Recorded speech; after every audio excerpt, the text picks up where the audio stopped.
the New Mexico Historical Society for many years, and it was there that I had the honor of meeting him and sharing in some of his talks on the French in New Mexico. Now, I would like him to hurry up and get the book together so I can have it for Christmas presents to give to my French people in France. So, thank you. Go ahead.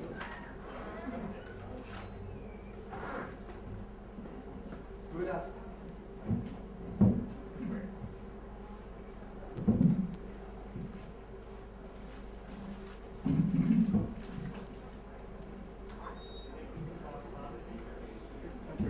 Good afternoon.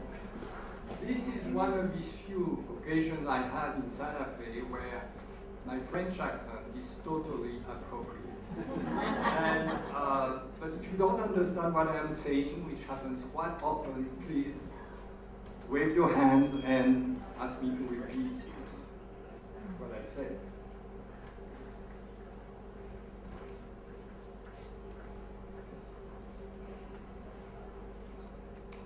So what I would like to give you today is an informal and personal account of what I call my great chase for the French in New Mexico. And then when I say the French, is French-speaking people from France, from Canada, from Switzerland, from Belgium, from everywhere where French was spoken. And I will give you just snapshots and anecdotes on the northern part of New Mexico, because I understood the Oregon Trail is quite north, so I said I'd stick to the north, and if I stuck to the whole of New Mexico, it would take us a week to talk. So here is the quick geography reminder. This is Mexico City, the Camino Real, the road to Santa Fe, the Santa Fe Trail to St. Louis, and the trail was going from St. Louis to Santa Fe to Mexico City or Chihuahua, back and so on. This is the old Spanish Trail. This is what we call here the Southern Trail, and here the Oregon Trail and the California Trail, quite to the north. So I'll skip the history of Frenchmen who came to New Mexico from the south, or those who lived in the south, basically south of Albuquerque, and there were many of them. But I cannot resist mentioning a few of them because they are so famous and so extraordinary. So the first, you're going to notice this talk is very French-oriented, very biased towards the French. But I have to speak the truth. The first European known to set foot in New Mexico was, of course, French. He was a Jesuit priest, Marc de Nice, known as Marcos de Niza. He was working for the Spaniards, and he took the road from Mexico City, Compostela, Culiacan, and next to Taos, to Zuni Pueblo. He was in search of the cities of gold, the 7 cities of Cibola. And what he found was Zuni Pueblo. I'm to learn how to use the thing. Zuni Pueblo, here, this is probably, that is what he saw, and he reported this was a city as big as Mexico City, full of gold, emeralds, fancy houses, and so on. And so that he reported when he came back from these extraordinary trips, and the whole book's written about it, and that's where he reports to the Spanish administration. And that triggered the Coronado expedition. They went back there. Coronado realized it was just a pueblo, and that was the end of the dream of the cities of Cibola. The next major French settlers were 3 people. Gurule, you heard about José Gurule in the talk this morning. There was Jean L'Archevêque, Archibeke, and Pierre Meunier, who is not much known because he vanished from history after some time. So these 3 young men came from La Rochelle in France, and these are pictures of La Rochelle. That was 1692. They came from La Rochelle. This is a picture of La Rochelle now, and this is a painting then. So you see it has not changed very much. There are more street lights now. And so they came with a LaSalle expedition in Texas, and they had a whole extraordinary adventure. They ended up in Texas living with the Native Americans, surrounded to the Spaniards, were sent to Mexico City, then jailed in Spain, then released, sent back to Mexico, and from Mexico they joined the Vargas recolonization of New Mexico, and that's how they ended up in New Mexico. And the way they surround her is by this letter, which is here, which shows the boat, one of the boats in which they came to Texas, and written in French on each side by each of them. They basically say, we lived so many years with the Native Americans, we have enough with it, and we surround ourselves to it. And it's a very long, extraordinary story. And one of the legacies, so Gurule, which is now known as Gurule, it's a major dynasty here in New Mexico. You'll find Gurules everywhere. And Jean l'Archevêque, Akibeke, many of them. But one of the little known legacies of Gurule is this way of making land in long lots. So the long lots, after the Vargas came, they switched to allocating land rather in squares around the villages, but in long lots along rivers to have access to water. So that's a legacy because he thought he brought that idea to New Mexico. The other very influential Frenchman from Lille is Charles-François and Théodore de Croix. So Charles-François was the Viceroy of Spain. So imagine a man with a French accent like me, born in Lille, being Viceroy of New Spain. That's pretty good.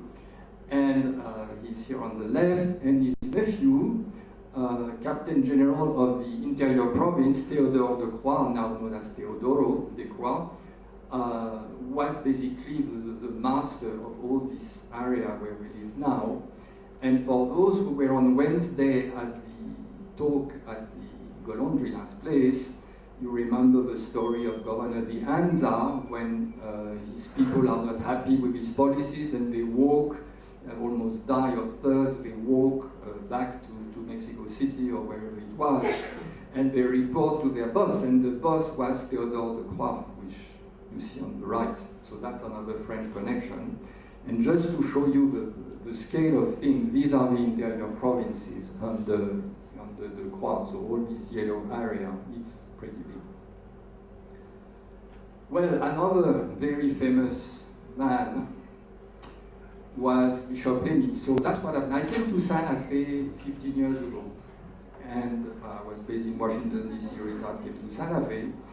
And one of the first things I see was this church. You probably seen it on the plaza. It looks like a French church of a medium-sized town, totally out of place in New Mexico. I say, what's that? I start to inquire. Oh, it was built by Bishop Lamy. He was French. Oh, he was French. Okay. And then I go to, so I inquire a bit more. I look at his storybook and I compare the church on the right in Santa Fe and the church in the town of Bishop Lamy. They look very similar. Then I go a block away, I see the Loreto Chapel, and on the left is the Loreto Chapel. Some of you will probably go there on Sunday morning. And on the right you see the Sainte Chapelle in Paris. No surprise, Bishop Lamy said, I want a chapel looking like a Sainte Chapelle, and the architect for the Loreto Chapel was the same guy, a Frenchman of course, who had been renovating the Sainte Chapelle. So it's all very incestuous. So for those who go on Sunday to the Loreto Chapel, it's worth going. You'll see what they call the miraculous staircase. It's really nice staircase with no central pole, and there is a whole story, a marketing story of the chapel, which is miraculous. It was built by the saints and this kind of stuff. Actually, and you can buy the books in the library of the chapel, it was built by a French carpenter, François-Jean Rochas, who probably 99% sure built that amazing staircase. So I don't want to give a whole lecture on the Catholic Church in New Mexico. It's too deep, too big. But I'll give you a Catholic Church of 60 seconds. Because the Catholics dominated New Mexico for 60 years. So the first bishop was French. Bishop Lamy, you see his statue in front of the cathedral, and he was spending his time. He was a very conservative, rigorous, driven man. And so what he did during his life, he did many trips to Rome and France. He was assigning and reassigning priests. He was very control man. He was managing the parish, he was raising money, he was preaching, he was promoting Catholicism. He was fighting the heretics, that in his words, that's the Protestants, called the heretics, and the Native American, the savages. He said that Jesus was not born in an adobe house, in a mud house, so he wanted to reform the whole architecture. And he built many schools, hospitals, refurbished churches, got involved in local territorial politics, and was fighting all his opponents. So he was quite busy. And he did many trips to France, and remember, there was no airplane, there was nothing then. And this is a map of his trips to within the US and within France. So the first trip is when he arrived, the blue trip, he was posted in Cincinnati. So he took the boat, ended up in New Orleans, or wherever, yeah. He took another boat, which sank, so he had to rest a while, and then he walked all the way to Santa Fe. And when he arrived, the local priest says, well, who are you? You are not our bishop or vicar. So he had to walk down to Durango to see the bishop there to get his credentials and back. So he's quite aware.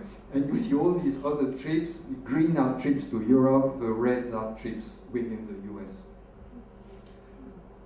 So as I said, the first 5 bishops were French. This picture on the left is in the cathedral here. And they were recruiting priests, mostly French priests, and half of them from the French area of Bishop Lamy, or the areas. And so I would like you to focus for a minute on this.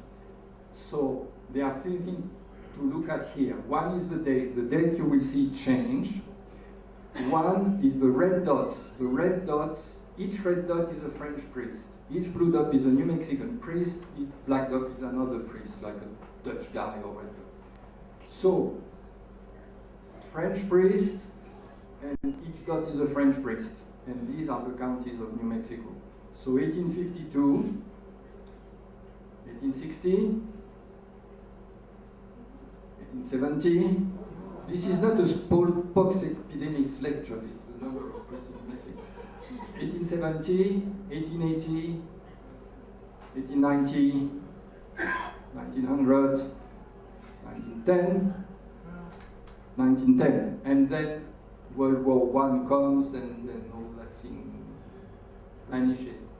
But by 1890, 90% of the Catholic priests in New Mexico were French. So that's okay. So I thought it was all about the church, so I started to walk around. Remember, I had just come to Santa Fe. And so I walked around, and I saw the Hotel La Fonda, and that's how La Fonda looked in those days. It was the Exchange Hotel, the only hotel in Santa Fe, basically. And that's where the nephew of Bishop Lamy, because he brought his family, the nephew of Bishop Lamy killed the French architect of the cathedral, François-Marie, because François-Marie was having an affair with the wife of the nephew of Bishop Lamy. Complicated story, but true story, is all documented. And the murderer, the bishop's nephew, spent a couple of days in jail because he was sentenced to have been insane at the time of the murder. So if you murder anybody, keep him down. You are insane just when you do it, and then you're off the hook. Then I kept going on the plaza. I went to the plaza. You see, you probably have been to the plaza. You have the Daughter of the Revolutions, granite stone. another thing on the Santa Fe Trail. So I crossed the street and I looked towards the south of the plaza, which is now tourist shops. But that's where was the coffee house and shops of the Mercure brothers, who were French Canadians. And they were very much working with Kit Carson's and other big people of the time. But that's where François-Xavier Aubry, I'm going to say a word about him, a French Canadian, got murdered in a brawl in the cafe. He was like 26 years old or something. And he was one of the most extraordinary men of New Mexico's history. So he was from Canada, and he had all kind of nicknames. One of it was the skimmer of the plains. He was doing the fastest crossing from Independence, Missouri to Santa Fe, and he did the fastest crossing, 800 miles in 5.5 days, or 5 days and 15 hours. So he was amazing, and so he died very young. There were 2,000 people at his funeral at the cathedral. The cathedral records have no records of the funeral or anything, because I was told that he was a Protestant and the Catholic priests did not like to record Protestants in their records. Then I keep going. I went on in the Palace of the Governors, which now is closed. You had a dinner there, but it was you could not go in. When you go in on the left, there is this engraving which shows a cafe, a pub, or whatever, a saloon with French men and others inside. And then went in the museum, and there is this very famous artifact. It's a huge animal hide, it might be buffalo, but we are not sure, animal hide painting of what is called the Villa Sur expedition. It was an expedition about 800 miles from here, but from Santa Fe. And Archibeke, we mentioned it before, one Archibeke, who had grown older then, was the interpreter. He got killed, almost everybody got killed, but on this picture you see the Frenchmen with their French hats and French muskets.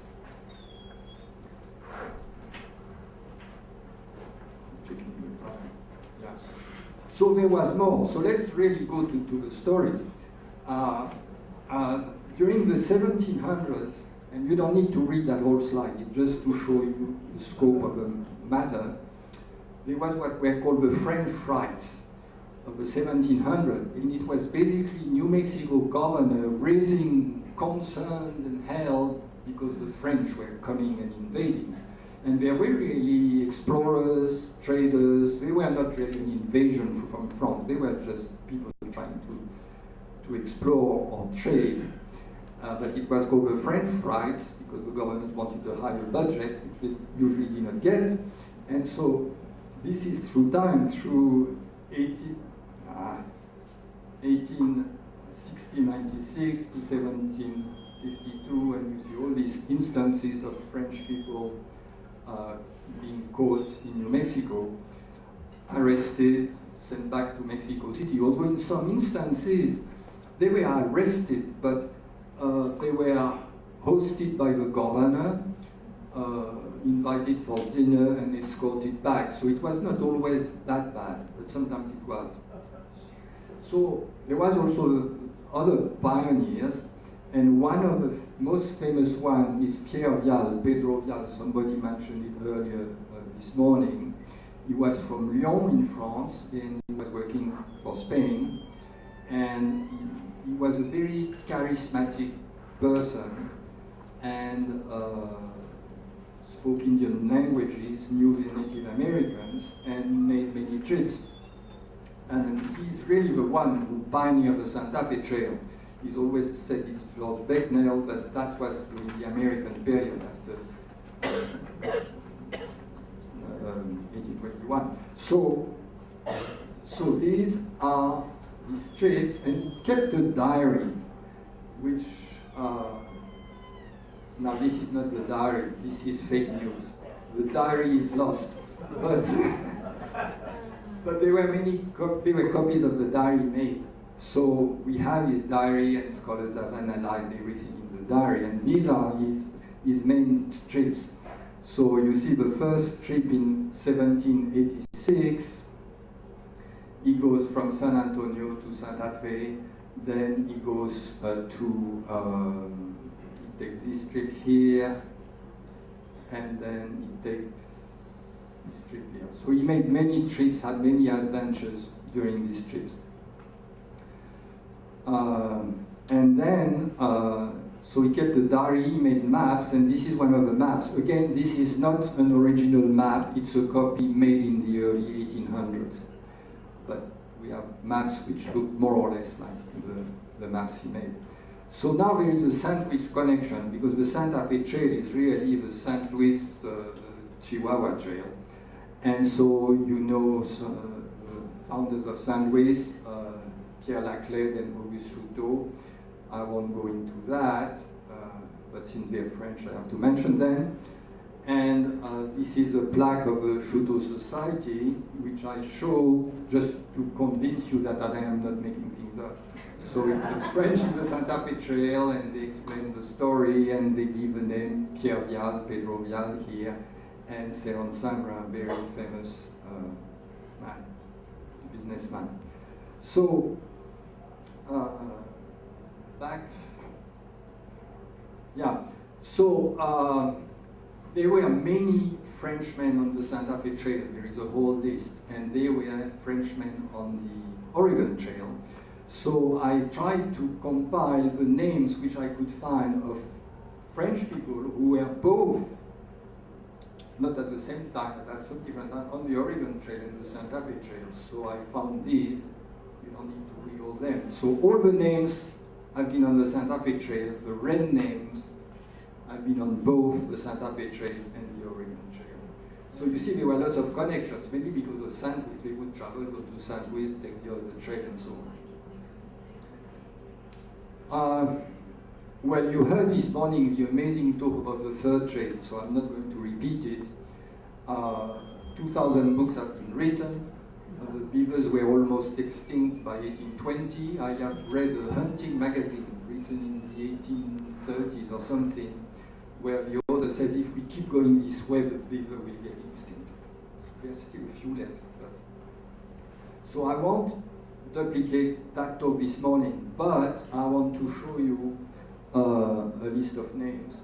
These are French names of the third trail. 80% were French or French Canadians of the third trail people. So these are names of the third trailers. Now, historians have a joke in New Mexico. If you want to sell a book, you have to put in the title Kit Carson or Billy the Kid, or both. So I have to tell you about Kit Carson. Kit Carson, he was still a young man, and he was at one of his rendezvous of trappers, and there was a guy nicknamed the Bully of the Mountains, Chouinard. He was a rough, big guy, obnoxious, and they were both looking at a nice girl in the camp. And so they started arguing, put their gun, they charged each other with their horses. Chouinard shot his gun, which grazed Kit Carson's head. Kit Carson hit Chouinard probably in the hand or the arm. We don't know what happened to Chouinard. There are all kinds of stories that he died later of infection, that he vanished, whatever. But so that's the story, which is told in Kit Carson's memoirs, but without mention of the girl. So we don't really know, but that's what you read in history books. So just to zero in on a couple like Chalifou, you see they would carve their names on various rocks along the trails. So you can see, for instance, Chalifou and Robidoux. We have to talk about Robidoux here because we have a descendant in the room. So, okay. So the brother Robidoux, I won't make a presentation on them, but it was a whole tribe. There were 6 sons, very influential, dominating the third trail for a long time. But what people in Santa Fe don't know is that the first 2 mayors, or equivalent of mayors, were these 2 brothers, one after the other. So the first 2 mayors of Santa Fe were French. So if I run for mayor in 2 years, I'll use that argument. Okay. Now, there were also a lot of travelers and trappers and people at Bentford. You heard about Bentford this morning.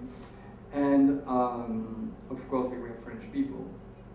So they were men and women, and these are some of the major ones. Céron Saint-Brun, I'm afraid his great-great-great-granddaughter is not here, but she's often here. And so all this, he opens thenceforth with some others. John Fremont was there, some of the Frenchmen, as you can say. Then there were women. Chiquita, she's nicknamed the culinary divinity. She would cook, she would do everything at the fort. She was basically the chief hostess, French Caribbean, and she's with her husband on the Santa Fe Trail Association Hall of Fame, like many of the French people. Also another famous woman in Pensford was Rosalie, we don't know her name. She would dance with Frenchmen at the fort, that's what it said in books written at the time. And this is an old photo of Dick Wooton, very famous. His great-great-great-granddaughter just wrote a huge book about his life. Céron Saint-Brun and José María Valdés. So I like old photographs. Then another anecdote on the trail was what is called the Fremont disaster. And basically he was traveling to California. He engaged Dick Wooton, I just mentioned it before, as a guide. And then they ran into snow. So they were still in Pueblo, there was snow on the mountains. Every local said, don't go through that snow, it's too cold, it's crazy, you can't do it. You've never seen as much snow. And Fremont decided to go ahead anyway, and 10 members of the party died of hunger or froze to death. So that's why it's called the disaster. And for those who took the field trip to Taos, or will take it tomorrow, you probably will be told about the Fremont and the other stories. So one has to remember that William LeBlanc was a big competitor to Kit Carson. Some people thought he was better than Kit Carson. Anyway, LeBlanc was also on the Whites Rescue Party where Mrs. White got killed in the end by Indians. You'll hear the story tomorrow. That was a big story. Then there were women, French women, on the Santa Fe Trail, in addition to the children. So that's in more recent times. They were Estelle Deville. She was traveling with her husband, and what the chronicler says is that she would travel with her husband with a really fancy tent with Persian rugs, silverware, crystal glasses, and things. So somebody wrote something of a Parisian life in the dreary wilderness. Those who have been to yesterday to Fort Union, that Fort Union, not much is left of it, and there is a tour on Saturday. There was the daughter of James Latourette, so of French origin, and she wrote memoirs of day-to-day life at the fort, so it's quite interesting because you learn about what goes on. And she would write that her father would amuse Native Americans by speaking French and Spanish to them. And one of the center of the battle was Pigeon Ranch. Pigeon was a Frenchman, and historians, almost everybody says he was called Pigeon because it was his nickname, because he would dance the fandango moving his arms like this, like a pigeon. Well, it turns out Pigeon was a bit a shady character, and actually Pigeon is the name of the second husband of his mother. So, was it a nickname? Was it should use that name? We don't know. But anyway, Pigeon Ranch was a big place with 40 rooms, corrals, things for horses and everything, where people stop, and that's the main site of the battle. It was the hospital too. And what happened is, during that Battle of Glory, they were soldiers, so there was the Confederates and the Union soldiers fighting, but there were a few French people on each side, French origin, and one was these two relatives, Raguet. So Raguet, that's him here, he got killed, he got wounded and killed, and then wrote letters before dying. And his younger brother was on the other side and then took his remains and wrote to their mother this letter, which is very poignant, although opposed one another, fighting on opposite sides and notwithstanding the relationship comparatively strangers, I could not help feeling a pang knowing that the same blood ran in our veins. So it was brothers against brothers. Another major ranch in the battle was Johnson Ranch, and the only picture we have is by, of course, a French painter, Antoine Eugène Pierrot. So that is drawing of Johnson Ranch during the battle. So there were also many French entrepreneurs, and I still stay on northern New Mexico. So Mora, Cimarron, Glorieta, Santa Fe. There were lots in the south who founded the wine industry, the chili canning industry, the tomato canning industry, and many other things. So we start with Las Vegas. Have you been to Las Vegas already, or is okay? It's part of the thing tomorrow or Sunday or whatever. Anyway, Las Vegas. It was really a business hub in those days, in the late 1880s, and these are a few French families on Las Vegas. And for instance, Charles Blanchard, he had businesses all over New Mexico, including Las Vegas, and he was the first to have a telephone in New Mexico, so that's why I showed a telephone between his warehouse and his house. But he was just one among many. This is a view of the Las Vegas Plaza. I hope you go to the plaza, it's kind of quaint. In 1876, and every red circle, is a French family. And it shifted through time. They would sell to each other. So if you look at the 1880s, it's a bit different and things. And when you see the main hotel on the plaza, it was owned by a Frenchman for quite a while.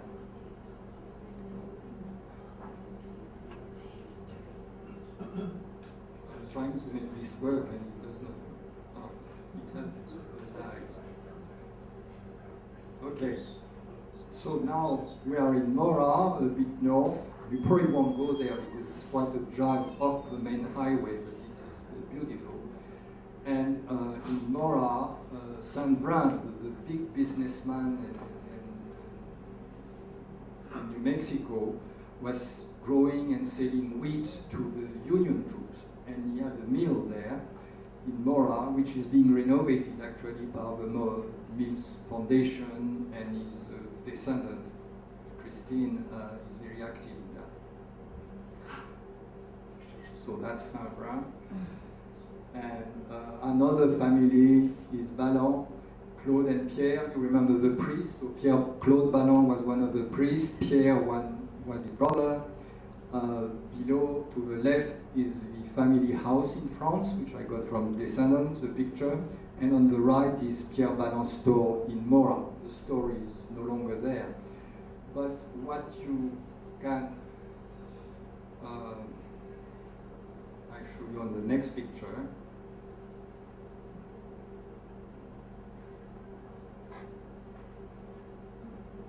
Yeah, what you see on this picture is you see on the bottom in the red circle is Pierre Ballon, and if you blow it up, you see he has a crutch.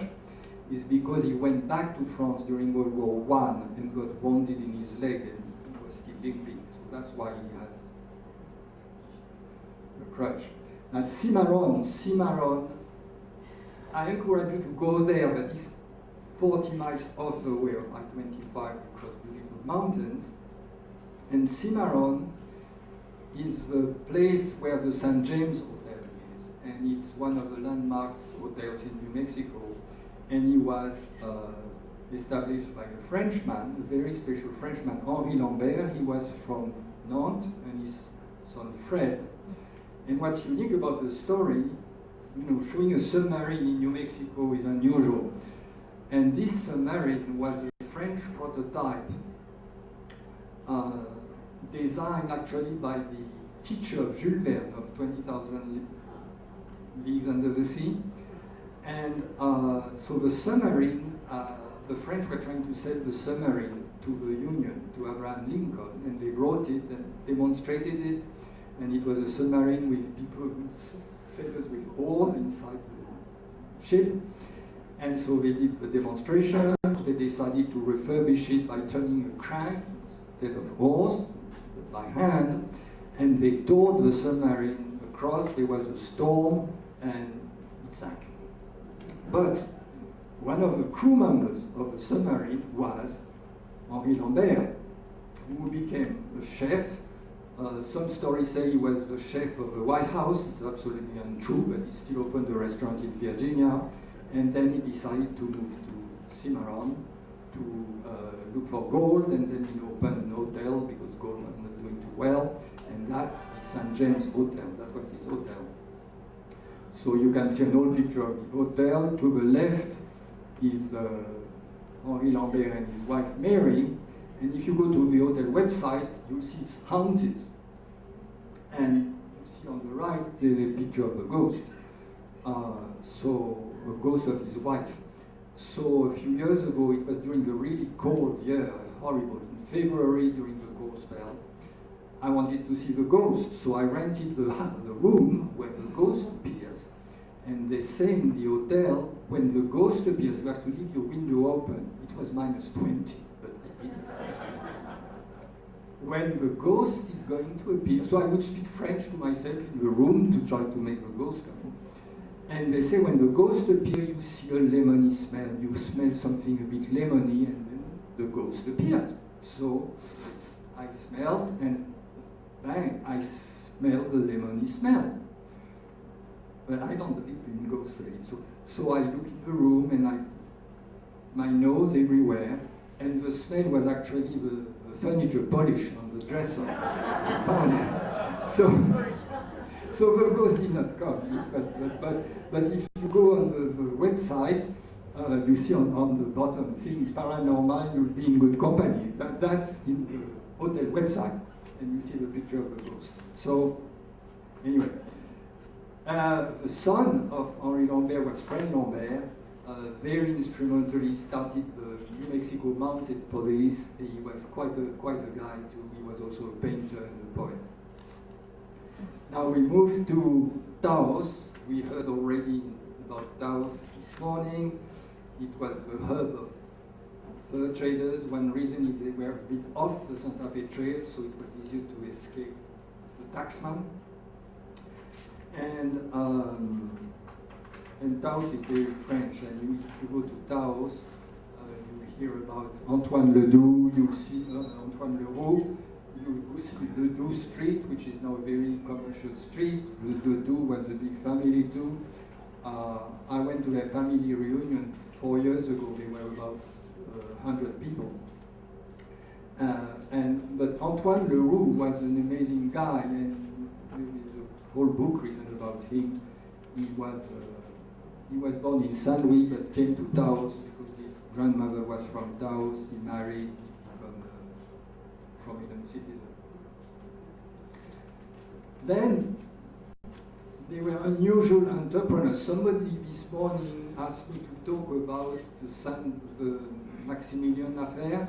You know, when the French invaded Mexico. So what happened is Napoleon III invaded Mexico, sent 44,000 troops to Mexico, started pretty well. He put there an emperor for the French, but he was Austrian, but anyway, the Archduke.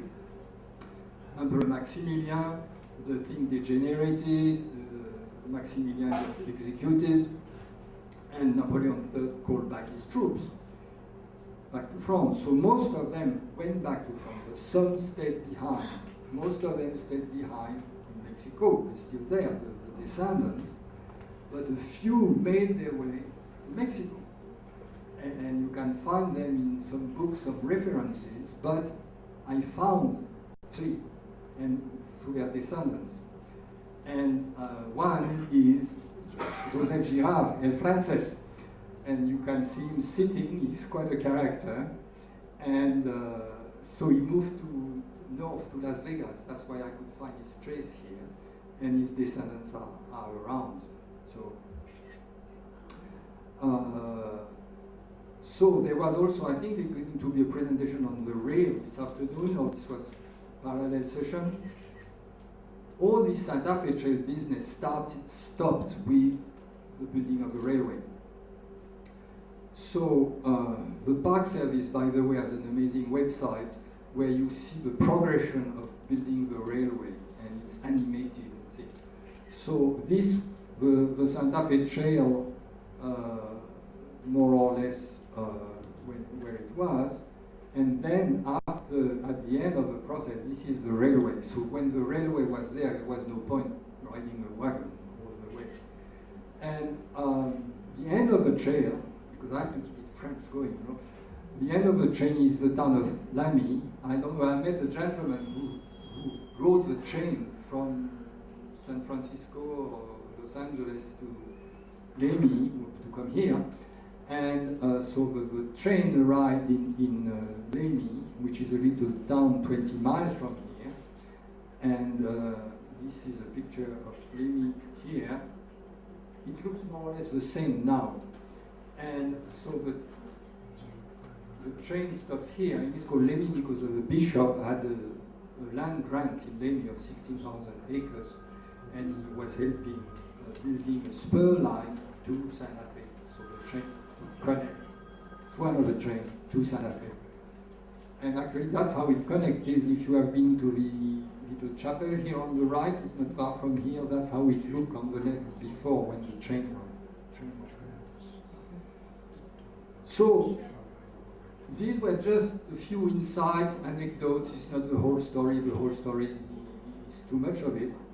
I have a website where I have about 1,000 French names of New Mexico, and that's how I found many stories, because people Google their name, they find the name of my website, they contact me, and we get together. I'm in touch with maybe 200 or 300 descendants out of 1,000.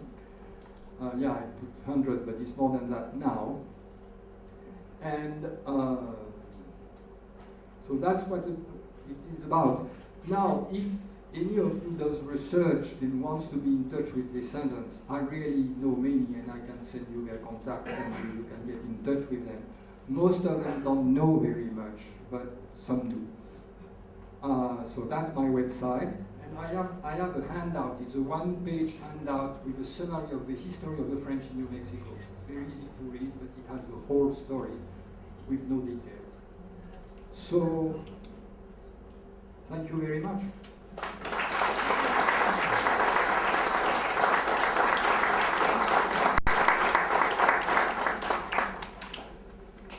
If there are questions or comments or descendants or anything.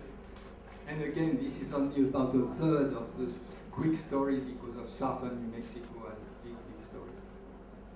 I was amazed at the number of French priests that ended up there. The great majority of them at one time were French priests. Yes, yeah, it's after, the question was how come so many French priests? After, when the Americans took over with Kearny in 1847, then the bishops, many were French in the United States, appointed a vicar general, which became a bishop, Bishop Lamy. So they posted a bishop, and Bishop Lamy was from Auvergne, in the middle of France, the mountain region, and he appointed. He was very rigid, and he got rid of all the Mexican priests on ground that they were corrupt and living a bad life. There is a famous fight with Padre Martinez, who is very famous in New Mexico. He created the first schools, and but he did not agree with Lamy because he had mistresses, as they had in those days. So he got excommunicated. It's a big story. And so Lamy was recruiting French priests, and half of them from his region of Auvergne. And there is a book, it's called Lamy's Legions by Nancy Hanks, where you have a whole list of which you can also find it on my website. So yeah, 90% of the priests were French. She brought a lot of nuns too from France. Yeah, and if I had more time, yes, the Loreto sisters. That's what the Loreto Chapel is called, Loreto Chapel. Yes. But the nuns, it's difficult to find their stories because nobody writes them. Well, the sisters might, or whatever. Yes. Do you think that possibly that when the Bourbon king was the king of Spain, that might have encouraged the French to come to the Americas? Mm-hmm. Well, the Americans maybe in general, but for this period, in the older days, remember one of the kings of Spain was the grandson of Louis XIV. So there were periods where the Spanish official position was to kick out the French traders, but in practice they did not because there was good relations. At other times there were bad relations.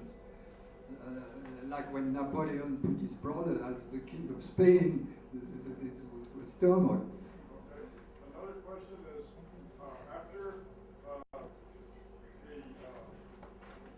the Louisiana Purchase was made, were there French that came from Louisiana, from New Orleans? The question is, did French come after the Louisiana Purchase in 1803 or so? Well, they did not really need to come to Santa Fe because the Louisiana Purchase did not change much, actually. Yeah. Yeah. Yes. If you got some relationship between Bobby and Max Bunch, well, it's controversial. Locally in New Mexico. The question is about the relationship between Bishop Lenny and Mashbuff, the Bishop of Denver. Mashbuff and Lenny were two school-time friends, and they came together. And Mashbuff was with Bishop Lenny in New Mexico, and then became Bishop of Denver. Mashbuff was, I have in my book a quote by him trying to stop the women to vote, and he writes against women's suffrage, voting, of saying they are frustrated males, they should stay in the kitchen. They were so more than conservative. So I don't know if you're leading to somewhere with your question. I have to remain politically correct. But yes, okay. Yes?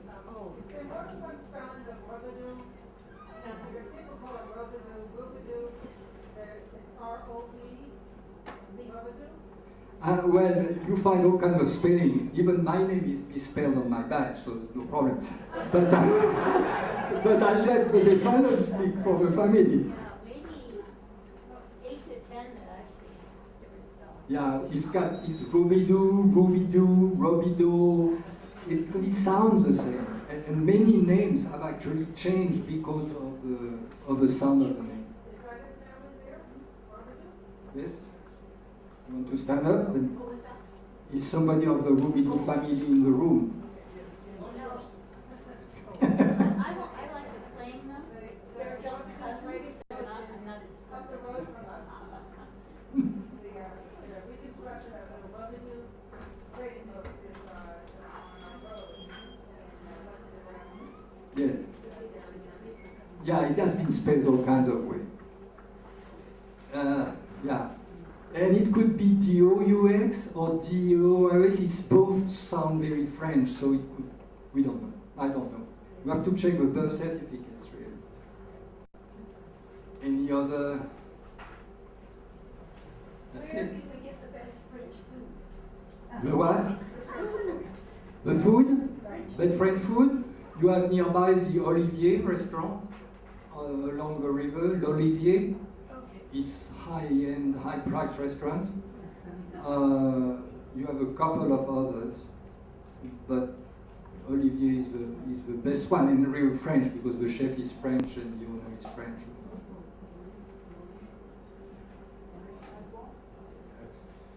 Okay, that's it, folks.